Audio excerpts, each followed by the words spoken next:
Huda, Ice, Glass, Tweak. crank, Chizo, shards, crystal. the Magic Dragon. meth. If we're out in public, it's gonna be called Tina because it sounds like you're just talking about a girl. It doesn't sound like you're talking about one of the worst drugs in American history.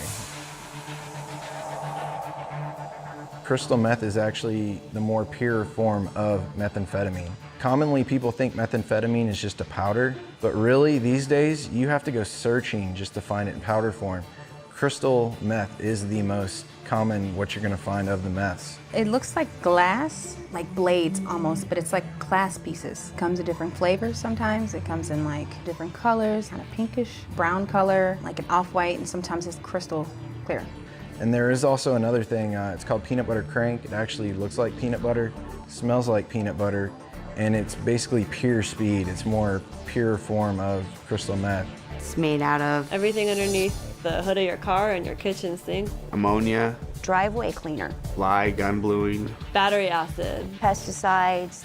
It's basically ingredients that if you ingested any of them would pretty much kill you or send you to the hospital in serious condition. And I know that the people that manufacture it, can get blown up and they die.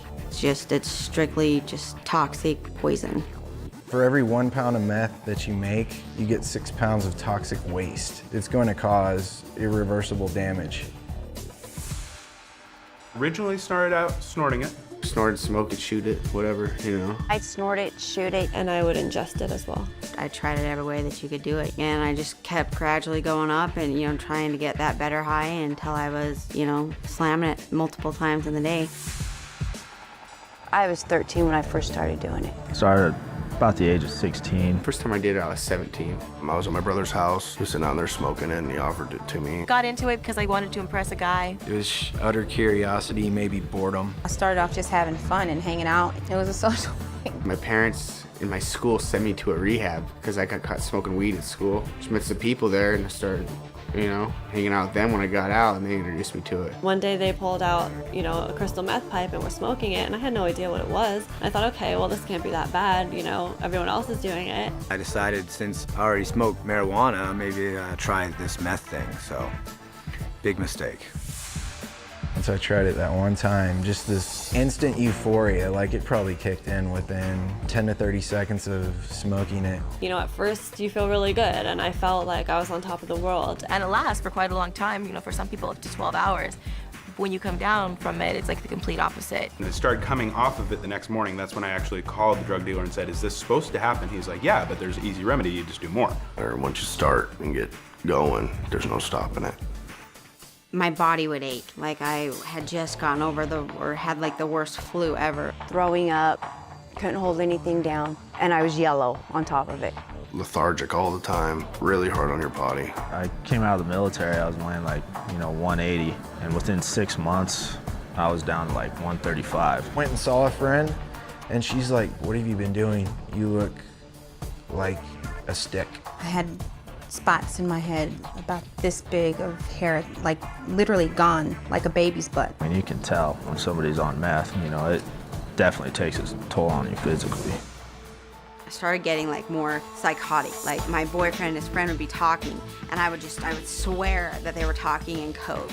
I would be hallucinating so bad where I'd see things in my room, see things that weren't there like bugs, or see things crawling on me, picking at my arm and trying to get these bugs out of my arm. I spent 6 hours not moving other than picking at my face in front of the mirror. By the end of the night, I had huge gashes all over my face, I'd have them on my arms, I'd have them on my legs. I was up for my 8th day with no sleep and no food, watching the walls move. I'd been up for 37 days on meth, and I was looking out my window in the backyard, and I was absolutely positive the police were there. And they were in the bushes, they were in the trees, they were waiting to bust me, they were waiting to bust all my friends. So picked up the phone and I called 911, and I told the dispatcher that if you guys are gonna sit in my backyard and just watch me, why don't you come and arrest me? And all my friends at that point just left.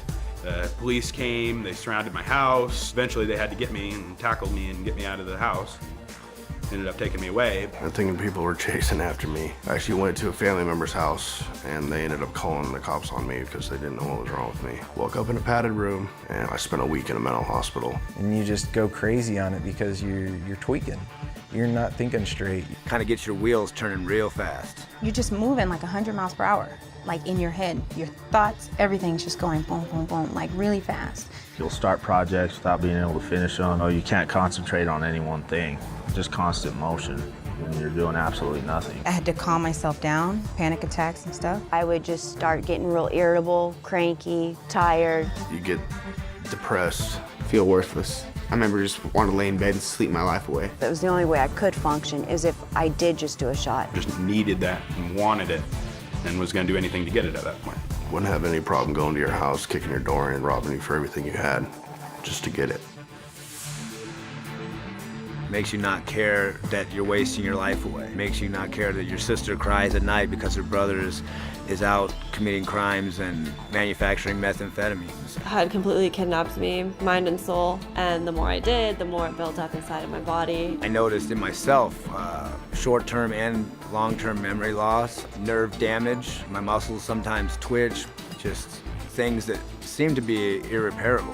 My gums have permanent damage. I have permanent bone loss underneath my gum line. I have an eroded esophagus now. 6 years ago, it was near cancerous. I still have problems today with it, and I mean, really bad heartburn.